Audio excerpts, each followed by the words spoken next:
ये 4 पार्ट में डिवाइड है। एक्सरसाइज चैप्टर के अकॉर्डिंगली अगर आप बात करते हो तो एक्सरसाइज है 2.1, 2.2, 2.3 एंड 2.4। ठीक है बेटा, इसमें जो टॉपिक है ये, इसमें एक एरर एंड अप्रोक्सीमेशन। कौन सा टॉपिक है?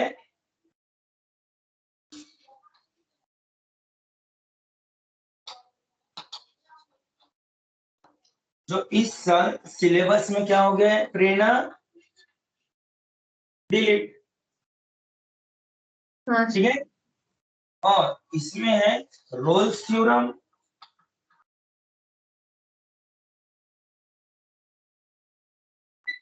And Lagrange's mean value theorem. Lagrange's mean value theorem, ये भी क्या हो गया है? डिलीट। 2 पोर्शन। तो सिलेबस में सिर्फ 2.1 और 2.4 समझे। इसमें टोटल 2 कैटेगरी के प्रॉब्लम है। एक है टेंजेंट एंड नॉर्मल, समझे? Yes sir. और दूसरा है derivative as a rate measure. Derivative as rate measure. Okay, तो जो derivative as a rate measure है ना, इसी में यानी यानी कोई भी चीज जो रहेगी ना उसकी डेरिवेटिव लेंगे विथ रिस्पेक्टिव टाइम। तो कैसे लेंगे डेरिवेटिव विथ रिस्पेक्टिव?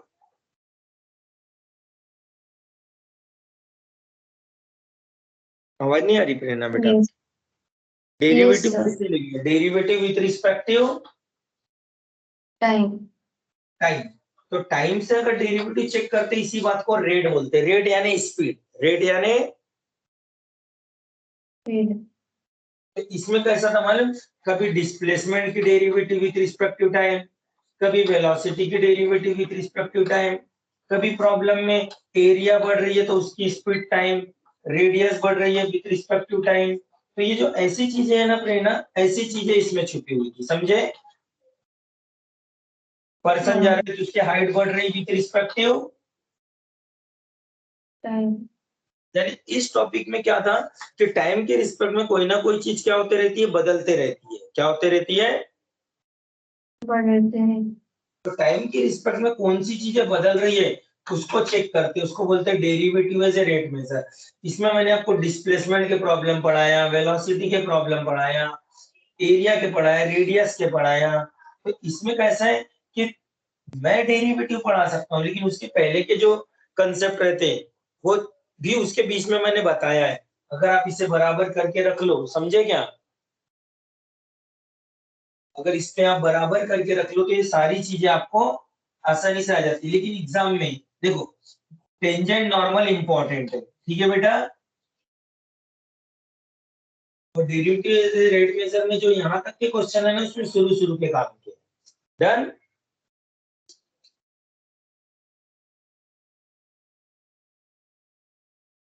अगर आपको समझा बेटा जो मैंने समझाया? रितिका कंसेप्ट क्लियर बेटा? ये वाला टॉपिक सिलेबस में है, सेकेंड और थर्ड टॉपिक डिलीट हो चुका है, समझे रितिका? हाँ, लास्ट टॉपिक प्रेरणा समझ रहे ना बेटा? हाँ सर। लास्ट टॉपिक सिलेबस में जिसका नाम है इंक्रीजिंग एंड डिक्रीजिंग। ठीक है, increasing and decreasing last topic. क्या है प्रेरणा आखिरी टॉपिक? Increasing and decreasing. और इसके साथ साथ एक और चीज है, मैक्सिमा एंड मिनिमा। ठीक है बेटा, ये 2 टॉपिक खत्म प्रेरणा। तो ये चैप्टर एंड, समझे? Yes sir. ना तो हम लोग अभी ये वाले टॉपिक पे आगे जाएंगे। ओके बेटा? प्रेरणा कोई doubt? No sir. Increasing decreasing अभी मॉर्निंग में हम लोग एंड कर लेंगे और जो सेकेंड हाफ रहेगा ओके उसमें मैं मैक्सिमा मिनिमा खत्म कर दूंगा, ये चैप्टर बंद होने के बाद, ठीक है। फिर सिंगल क्लास चलेगी मैथमेटिक्स की, ओके। Yes sir. चलो देखते हैं, टॉपिक स्टार्ट करेंगे इंक्रीजिंग एंड डिक्रीजिंग।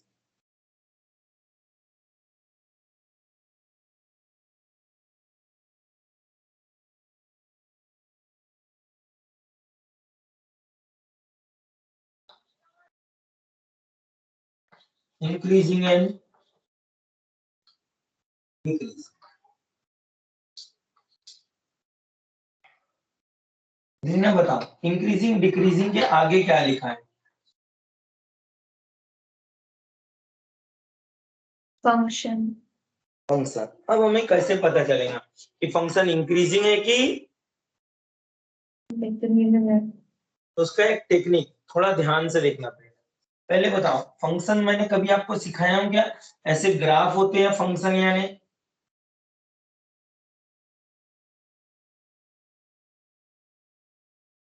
फंक्शन यानी ग्राफ होती है प्रेरणा, ठीक है बेटा ना। इसको हाँ। क्या होता है, ये देखो यहाँ से एक लाइन लाओ और इस लाइन को क्या करो, टच करो। क्या करो? टेंजेंट। हाँ, टच करे, टेंजेंट। और उसके बाद प्रेरणा क्या करो बताओ, एक्स एक्सिस में इधर एरो होता है क्या? हाँ। वो एरो यहाँ से उठाओ और यहाँ लगा दो, ऐसा। याद रहेगा? हाँ। अब देखो ये कौन है फिर से, फंक्शन। और इसको ये क्या ड्रॉ करें? टेंजेंट। बताओ ये कौन सी एक्सिस होती है? एक्स, उसका एरो है ये। ये एक्स एरो एक्स। उठाओ प्रेरणा और किसको लगा दो? टेंजेंट। अब बताओ, इसमें अगर हमने एक बॉल रखी तो उस हिसाब से बताओ, ये बॉल ऊपर चढ़ रहा है कि गिर रहा है? गिरेगा। ये एरो को देख के बताना है। चढ़ेगा। सीढ़ी आपके घर में रहती है जो, तो उस सीढ़ी से आप फर्स्ट फ्लोर पे चढ़ते हो, हाँ। उतरते भी हो क्या? हाँ। तो सीढ़ी दोनों काम में आती, चढ़ने के भी और उतरने के। कैसे पता चलता है कि आप चढ़ रहे हो? जब आपका एरो ऊपर की तरफ रहेगा। हाँ। कैसे पता चलेगा आप उतर रहे हो? जब आपका एरो, नीचे की तरफ रहेगा। तो इस एरो को देखो और ये सोचो कि ये आप हो, और अगर ये आप हो तो आप यहाँ पे क्या कर रहे हो? ऑब्जर्व करो इस एरो को देख के। चढ़ रहा है। यहाँ पे भी आप ही हो, ये देखो ये दिखे, और ये एरो दे दो तो इसी एरो से अंदाजा लगाओ आप क्या कर रहे उतर रहा है। हो। अगर जिंदगी में कोई इंसान चढ़ता है तो क्या उसको बोलेंगे वो तरक्की कर रहा है? और हाँ। और तरक्की, तरक्की में इंसान बढ़ता है कि कम होता है? बढ़ता है। बस इसी के बेस पे नाम है इंक्रीजिंग। और अगर यहाँ से कोई नीचे उतर रहा है तो तरक्की कर रहा है कि नीचे गिर रहा है? नीचे गिर रहा है। हम इसको क्या बोलेंगे? गिर रहा है, गिर रहा है या उतर रहा है नीचे, ठीक है। गिर रहा है या क्या बोलेंगे? उतर रहा है, ठीक है। हाँ। गिर रहा है, उतर रहा है, इसको क्या बोलेंगे हम? जिंदगी में ये क्या हो रहा है?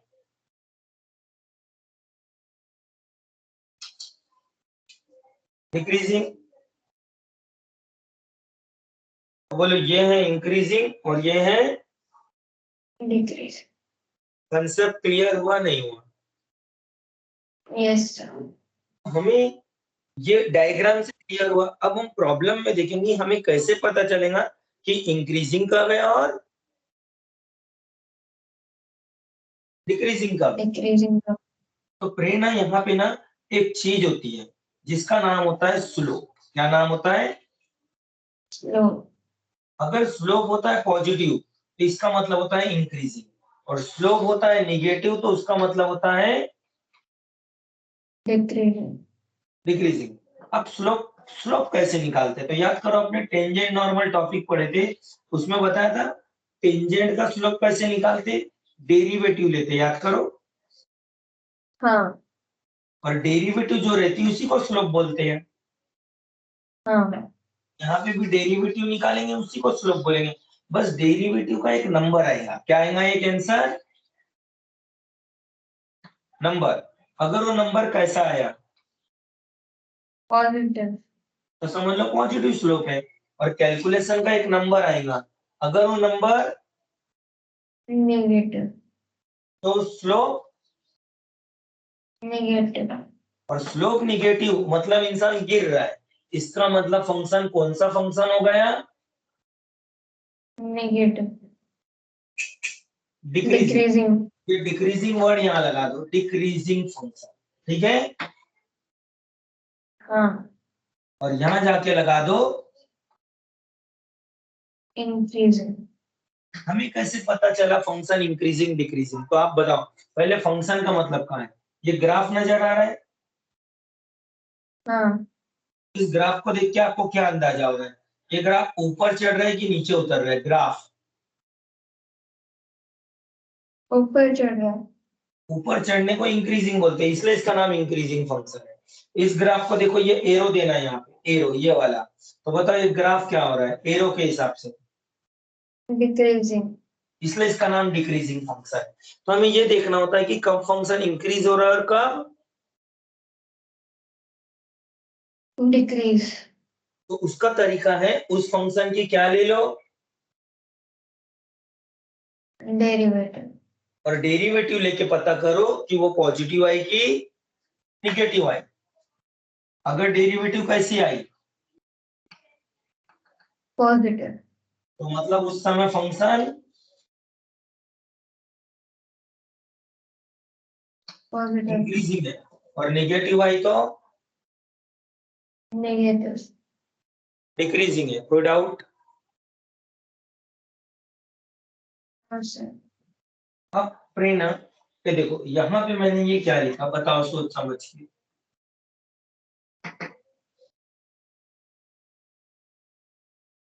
फंक्शन बोलेंगे तो अपन खत्म कर पाएंगे। क्या लिखा है बेटा? फंक्शन हाँ, function x cube minus two x square plus two x plus one. ना इसकी मैंने क्या लिया? डेरिवेटिव लिया। डेरिवेटिव आएगी three x square minus four x plus two. Then after ये आने के बाद ये डेरिवेटिव आ चुकी है। क्या ये डेरिवेटिव प्रेरणा एक नंबर बन चुकी है कि नहीं बनी? हाँ हाँ बनी है, इसमें नंबर भी है और वेरिएबल भी है। हाँ तो नंबर बनी कि नहीं बनी? बदली नहीं बनी, तो इसमें एक्स की जगह नंबर डालना पड़ेगा। हाँ तो नंबर मैंने क्या डाल दिया? One one. और कैलकुलेशन किया तो बोलो आंसर क्या आएगा? ऐसा आएगा क्या?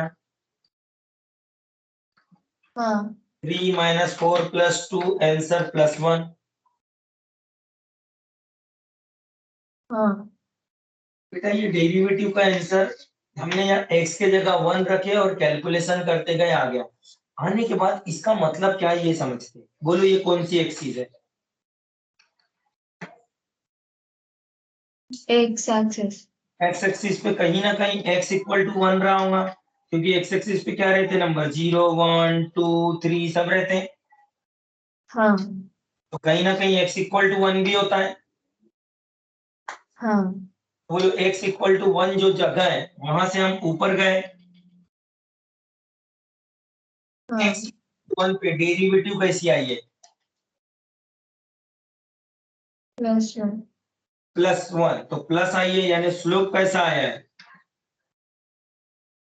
पॉजिटिव पॉजिटिव स्लोप का इंक्रीजिंग मतलब ऐसा रहा होगा और इस पे कोई पर्सन क्या कर रहा होगा? इंक्रीज चढ़ रहा होगा। और चढ़ रहा होगा तो इसका मतलब क्यों ऐसा होगा? क्योंकि इसी पर्टिकुलर पॉइंट पे, इसी पर्टिकुलर पॉइंट पे जो ओरिजिनल फंक्शन है वो ऐसा है। ओरिजिनल फंक्शन मतलब ये, समझे? हाँ तो इससे बताओ फंक्शन ऐसा है इसीलिए सब कुछ ऐसा है। तो उसके हिसाब से फंक्शन आपके लिए कौन सी कैटेगरी का बिलोंग होगा? इंक्रीजिंग इंक्रीजिंग फंक्शन, तो बताओ फंक्शन इंक्रीजिंग है पहले है पता चला कि आखिरी में प्लस आया उससे पता चला? आखिरी में प्लस आया उससे पता चला। हाँ बस यही टॉपिक है। इस टॉपिक में ये है हमें पता करना है कि फंक्शन इंक्रीजिंग है कि डिक्रीजिंग। ये पता करने का तरीका रहेगा जो फंक्शन है उसकी डेरिवेटिव ले लो, आगे आगे जाओ, उसमें जो नंबर है पुट करो। बोले सर ये नंबर 1 हम अपने मर्जी से पुट करेंगे क्या? तो नहीं, हमें क्वेश्चन में दिया जाएगा पुट करने के लिए, हमें पुट करके चेक करना पड़ेगा कि नंबर जो हम पुट कर रहे हैं प्रेरणा, समझे? जो नंबर हम क्या करेंगे यहाँ पुट, वो पुट करने का हमें देखना पड़ेगा कि वो नंबर पुट करने का पॉजिटिव आया कि निगेटिव, तो नंबर हम डिसाइड नहीं करते। नहीं करते हो। प्रॉब्लम में दिया जाता है कि इस जगह पे चेक करो कि फंक्शन इंक्रीजिंग है कि डिक्रीजिंग है। जैसे अभी आप कहाँ चेक करें x इक्वल टू 1 पे। 1 पे। अभी मुझे बताओ ये functions y equal to x cube minus 2x square plus 2x plus 1, इसको चेंज किया क्या मैंने फंक्शन को? नहीं। नहीं। अब इसके डेरिवेटिव लिया, डेरिवेटिव देखो वही आई। हाँ। आने के बाद अब इसमें इसको dy बाई dx लिया, इसमें x पुट करना था मेरे को। हाँ हाँ। या नहीं? बोलो मैंने कौन सा नंबर रखा? 5। या लिखा मैंने 4 या फिर रख दिया एग्जाम्पल के लिए 3, ठीक है? चलो आओ और कैलकुलेशन करो। बोलो x की जगह क्या रखना है? 3। 3, और कैलकुलेशंस करके बताओ क्या आंसर आएगा। देखो आंसर ये 9 और ये 27 हो जाएगा। हाँ। 27 में 2 और ऐड हो जाएगा, 29, 29 में से 12 गया हाँ। प्लस 17। मैं कैलकुलेशन करके दे दे रहा हूँ, आंसर क्या आया? प्लस 70। उसके जगह मैं एक काम करता हूँ, यहाँ रखा मैंने 0। कौन सा नंबर रखा?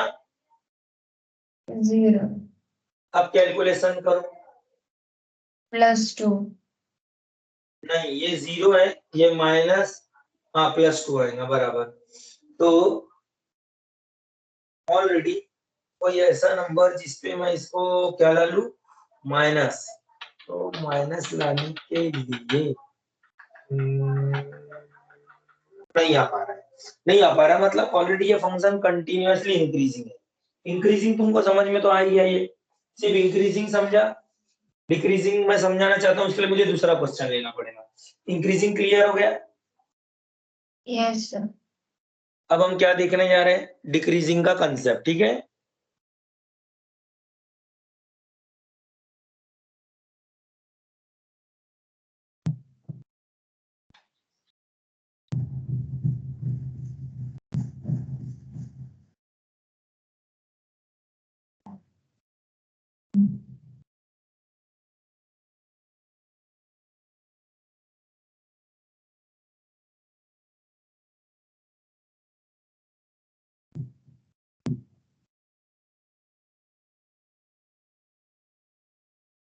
प्रेरणा, ये हमारे पास जो अवेलेबल है इसको क्या बोलेंगे? फंक्शन। हमें प्रॉब्लम देख के तुरंत नहीं पता चलता है फंक्शन इंक्रीजिंग कैटेगरी है कि डिक्रीजिंग। आप देख के बता सकते हैं फंक्शन इंक्रीजिंग है कि डिक्रीजिंग? नहीं। हम क्या लेंगे इसकी? डेरिवेटिव। डेरिवेटिव। डेरिवेटिव आ गई, मैं ये डेरिवेटिव ये मानता हूँ कि सबको आता है कैलकुलेट करना, आ गई। हाँ। आने के बाद ये जो डेरिवेटिव है इसमें कई एक्स पुट किए जा सकते हैं, तो एक्स हमने एक नंबर रखे एग्जांपल के लिए 1। 1 रखो यहाँ 1, और बताओ 1 का स्क्वायर ऐसा आएगा, देखो हाँ। आंसर बोलो। +3 -3 कैंसल, -20। इसका साइन देखो नेगेटिव, और इस बात को हम क्या बोलेंगे? स्लोप। स्लोप कैसा है? नेगेटिव। Slope negative decreasing. का मतलब इंसान उसमें से क्या हो रहा है? डिक्रीज। उतर रहा है तो ऐसा रहेगा तभी उतरेगा ना सीढ़ी पे से। तो हाँ ये रही एक्स एक्सिस, इस पे देखो उतर रहा है। बोलो एक्स का नंबर यहाँ क्या है? 0 1 2 3 एक्स एक्सिस पे ऐसे नंबर रहते हैं। इसमें ये नंबर x इक्वल टू 1 है। आप देखो x इक्वल टू 1 नजर आ रहा है। हाँ तो x इक्वल टू 1 वाले लोकेशन से ऊपर जाओ और ऊपर जाके कहो कि इस जगह पे जो स्लोप है वो कैसा है? निगेटिव। इसका मतलब इंसान उतर रहा है। क्यों ऐसा कर रहा है? तो उसके पीछे कारण है। यहाँ पे जो कौन है? फंक्शन। कौन है? फंक्शन। वो फंक्शन पक्का इस कैटेगरी में, और इस कैटेगरी में मतलब फंक्शन कौन सी कैटेगरी को बिलोंग कर रहा है? निगेटिव। डिक्रीजिंग। इसलिए हम इस फंक्शन को अब हम क्या बोलेंगे? Decreasing function. Therefore ये फंक्शन जो है, फंक्शन इज क्या हो रहा है? डिक्रीज। डिक्रीजिंग के ऊपर कंडीशन बताएंगे कहाँ पे? Decreasing at x equal to 1। x equal to 1 पे वो डिक्रीजिंग है। x इक्वल टू 1 पे वो डिक्रीज हो रहा है। इसका मतलब ये नहीं हुआ कि जिंदगी भर ये डिक्रीज है। इसका मतलब ये नहीं है कि ये फंक्शन हमेशा के लिए डिक्रीज है। ये फंक्शन की डिक्रीजिंग की एक लोकेशन है। ये कहाँ पे डिक्रीजिंग है? x is equal to 1। हो सकता है इंक्रीज होने के डिक्रीज होने के बाद ये कभी इंक्रीज भी हुआ हो। हाँ क्या एक इंसान जिंदगी भर डिक्रीज ही रहता कि कभी इंक्रीज भी होता है? इंक्रीज भी होता है। लाइफ है। आपके पापा जिंदगी में जो भी वर्क करते, जॉब है, जो भी पापा का बिजनेस होगा, तो आपने देखेंगे पापा के बिजनेस में कभी पापा के पास पैसे कम आते हैं, हाँ कभी पैसे बहुत ज्यादा आने लगते हैं। ये सब एक काम है, ये सब एक फंक्शन है। और फंक्शन डिक्रीजिंग भी होता है और इंक्रीजिंग। मान के चलते पापा आज से 5 साल पहले पापा के पास पैसे कम हो रहे तो डिक्रीजिंग थे। हाँ लेकिन 4 साल पहले हो सकता है पापा के पास बहुत पैसे आए होंगे। हाँ तो टाइम के साथ एक ही जैसा ग्राफ रहता कि टाइम के साथ बदलता है? टाइम के साथ बदलता है। बस वही है कि आप इस समय x इक्वल टू 1 पे बात करना है, लेकिन x इक्वल टू 2 पे बात करेंगे तो पता नहीं उस समय फंक्शन इंक्रीजिंग था कि डिक्रीज। 3 पे क्या था पता नहीं। क्योंकि 2015 में आपके पापा की क्या तरक्की थी मुझे नहीं पता। 2016 में कुछ और रही होंगी, 2017 में कुछ और रही होंगी, 2018 में कुछ। और इसीलिए फंक्शन इंक्रीजिंग है कि डिक्रीजिंग, उसके लोकेशन के रिस्पेक्ट में बताया जाता है कि कहाँ वो इंक्रीजिंग है या कहाँ वो डिक्रीज है। डिक्रीजिंग है। Any doubt? No sir. समझा या नहीं समझा बेटा? हाँ समझ गया। फंक्शन इंक्रीजिंग और डिक्रीजिंग उसका पर्टिकुलर लोकेशन रहता है। उस लोकेशन पे बताया जाता है कि ये कब इंक्रीजिंग है और कब डिक्रीजिंग। उसके लोकेशन के अकॉर्डिंगली चेक करना होता है। Any doubt? No sir. समझा नहीं समझा बेटा? समझा। ना। अब देखो इसी अरे मैंने बता दिया। देखो क्वेश्चन में फंक्शन क्या था आप बता सकते हैं? एक मिनट दिख जाएगा अभी यहाँ पे मेरे एक्स। पास। आपको एक वो दिख रहा है बोर्ड? हाँ चलो मैं फंक्शन लिखता हूँ। अभी जो मैंने फंक्शन लिखा था वो ये है क्या? देखो बड़ा y is equal to x cube minus 10x square minus 3x plus 1। Board दिख रहा है ना आपको? हाँ देखो ये था फंक्शन।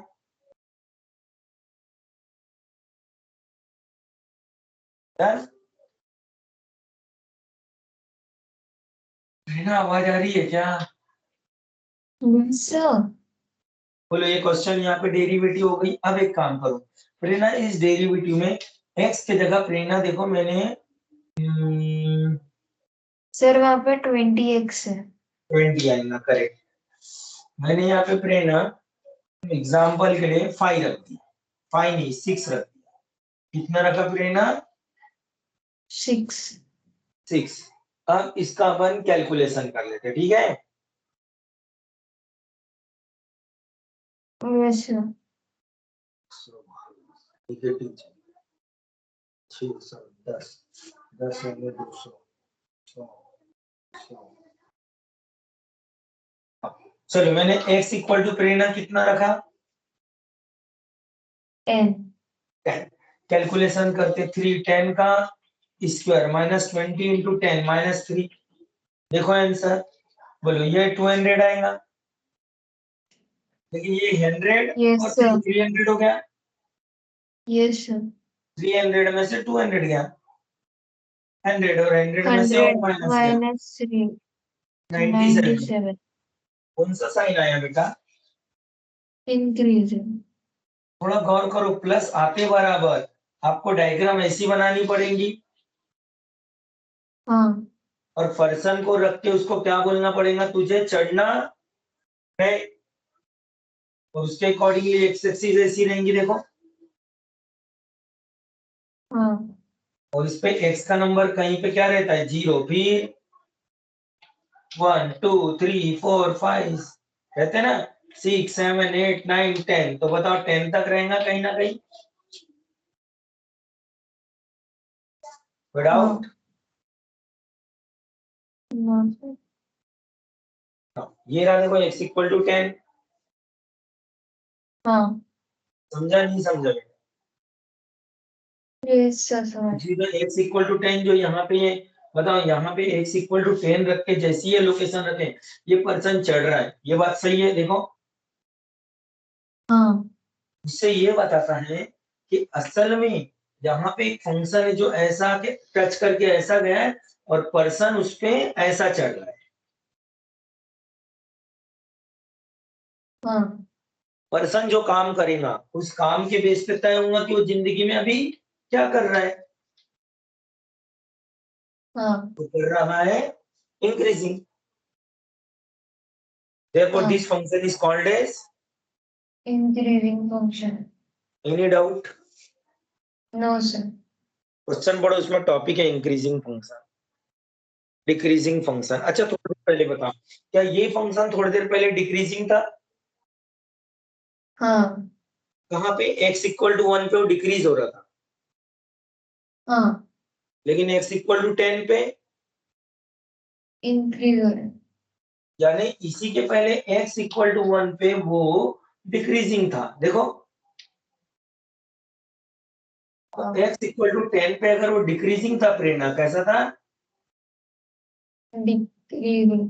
उस समय देखो ग्राफ ऐसा जा रहा था उसका, देखो, और हाँ। यहाँ ऐसा जा रहा है, क्योंकि ग्राफ कभी उतर भी सकता है और कभी, चढ़ भी सकता है। बस तो एक्चुअली हमारे जिंदगी में हमारे जो फंक्शन रहते हैं वो जो कम ज्यादा गिर रहे हैं ऊपर उतर रहे हैं, वो इन सब चीज से चेक किया जाता है। क्या प्रेरणा हमारे बॉडी में यहाँ पे एक जो हार्ट है वो ऐसा पंपिंग करते रहता है ब्लड को, हाँ। उसका एक काम है, उसको फंक्शनिंग बोलेंगे। हाँ। जब किसी की तबीयत खराब होती है उसको हॉस्पिटल में ले जाके एडमिट करते हैं, तो आपने देखे होंगे डॉक्टर बोलता है इनका ईसीजी कराओ, इनका हार्ट का चेक करना है हमको, तो ईसीजी आती है, और आपने देखी कि कभी ईसीजी की एक डायग्राम रहती है ऐसी जिगजैग करके बनी हुई रहती है। Yes sir. तो जो डायग्राम बनी रहती है ऐसी जिगजैग, उसमें क्या होता है, कभी वो ग्राफ ऊपर जाता, कभी नीचे आता है। कभी ऊपर कभी नीचे। तो ऑलरेडी हमारा हार्ट की डायग्राम है, यानी हमारा हार्ट कैसा काम कर रहा है वो डायग्राम में पता चलता है। हाँ। वो डायग्राम एक फंक्शन है और वो बताती है हमारे हार्ट के काम का फंक्शन, ठीक है? अब हाँ। थोड़ा सा दिमाग लगाओ, जरा गौर करो, हमें नहीं पता ये फंक्शन इंक्रीजिंग है कि डिक्रीजिंग। हम किसकी मदद ले रहे हैं, डेरिवेटिव। और डेरिवेटिव निकाल के उसमें x का नंबर डाल रहे हैं और उससे पता कर रहे हैं पॉजिटिव आ रहा कि नेगेटिव। वो स्लोप हमको पॉजिटिव आके बता रहा है कि अभी वो चढ़ रहा है, यानी अभी फंक्शन इंक्रीजिंग है। अभी अभी अभी मतलब x इक्वल टू 10 पे। हाँ लेकिन थोड़ी देर पहले हमने यही फंक्शन ये डेरिवेटिव निकाले, लेकिन x इक्वल टू 1 पे रखे तो उस समय निगेटिव स्लोप आया था। हाँ तो 1 और 10 के बीच में भी तो कई नंबर है, हाँ तो उसके बीच में फंक्शन कब इंक्रीज हुआ कब डिक्रीज हुआ, हर जानकारी क्या हमें ये दे सकता है? हाँ हाँ, बस x का नंबर डालते जाओ और देखते हो पॉजिटिव आ रहा कि निगेटिव आ रहा। पॉजिटिव आ रहा तो इंक्रीजिंग बोलो, निगेटिव आ रहा तो, डिक्रीजिंग। और ऐसा बोल के काम खत्म कर लो। यानी इसका मतलब है क्या, डेरिवेटिव हमें इनडायरेक्टली फंक्शन की पूरी जानकारी देके जाती है कि फंक्शन कब गिर रहा है कब उठ रहा है। हाँ इसलिए क्या डेरिवेटिव बहुत काम की चीज हुई। हाँ सोच के देखो, बॉडी में जो हार्ट काम करता है उसकी डायग्राम सीआरओ पे बनती है, कंप्यूटर पे बनती है। हाँ कैसे बनती होंगी, थोड़ा दिमाग लगाओ, कैसे बनती होंगी? उसके पीछे छुपा है मैथ्स की डेरिवेटिव। यानी जो डॉक्टर लोग किसी पेशेंट के हार्ट की डायग्राम का जो ईसीजी देखते हैं ना, वो डायग्राम बनवा के देने वाली चीज है डेरिवेटिव। अगर डेरिवेटिव जैसी चीज नहीं होती प्रेरणा, तो अभी देखो इस फंक्शन को देख के कोई नहीं बता सकता कि फंक्शन कब इंक्रीजिंग है और कब, डिक्रीजिंग। फंक्शन देख के हम बता सकते हैं कि फंक्शन कब इंक्रीजिंग है कब डिक्रीजिंग है। नहीं। लेकिन क्या उसके डेरिवेटिव से निकाल के हमको पता चल जाता है स्लोप की मदद से कब फंक्शन चढ़ रहा है कब उतर रहा है?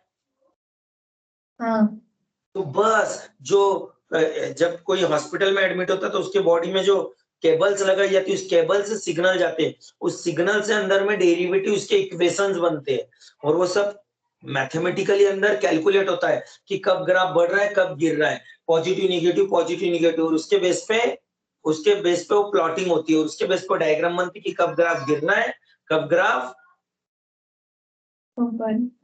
ऊपर। तो ऊपर नीचे ग्राफ सब जानकारी वहां पे मिल जाती। नहीं।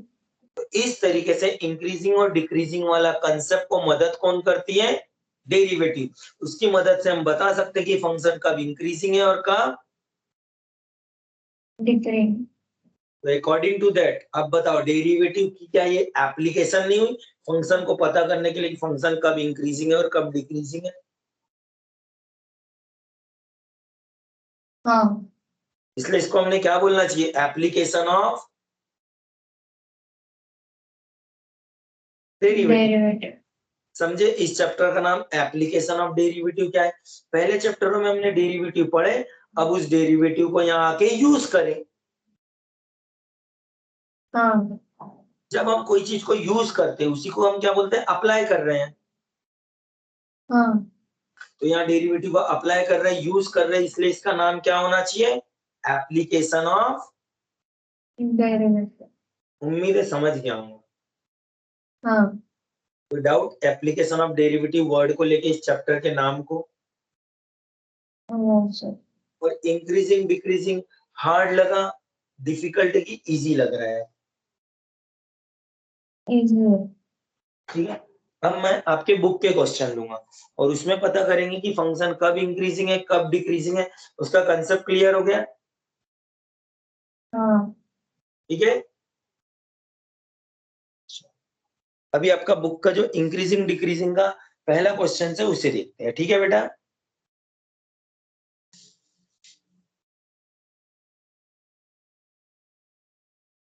प्रेरणा, ये इंक्रीजिंग डिक्रीजिंग जो मैंने निकाला वो किसी पॉइंट पे निकाला, पॉइंट पे x equal to 1 x equal to 10 point पे निकाला कि रेंज पे निकाला? पॉइंट पे। हाँ, लेकिन जो सिलेबस में जो आपके रहता है ना, वो पॉइंट के लिए नहीं रहता, वो रेंज के लिए रहता है। काय के लिए रहता है? रेंज के लिए। हाँ, हमें रेंज में देखना पड़ता है कि फंक्शन कब इंक्रीजिंग है और कब, डिक्रीजिंग। हमें वो किसी पॉइंट पे नहीं देखना है, उसे हमें कहाँ देखना है?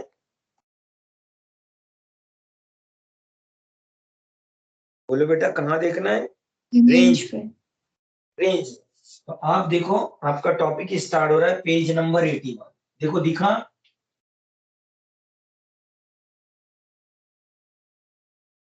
पेज नंबर 81 दिखा। उसमें एग्जाम्पल नंबर 1, एग्जाम्पल नंबर 1 में जो फंक्शन लिखा है वो लिख रहा हूँ।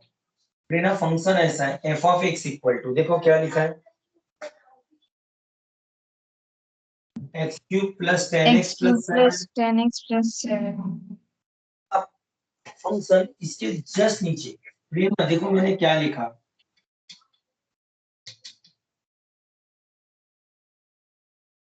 डेरिवेटिव।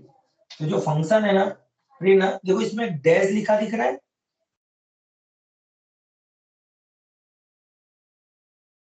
हाँ, जैसे डैश लगा है ना प्रेरणा, इसका मतलब डेरिवेटिव हो जाता है। क्या मतलब हो जाता है? नहीं सर। मैंने बोला डैश लगा है, डैश लगा है तो इसका मतलब डेरिवेटिव होता है। क्या होता है? हाँ, डेरिवेटिव. ले लो, अब इसकी डेरिवेटिव बताओ। 3x square plus 10. Any doubt? No sir. Prerna यहाँ एक्स का आप कोई भी नंबर डालो, उसका क्या होगा?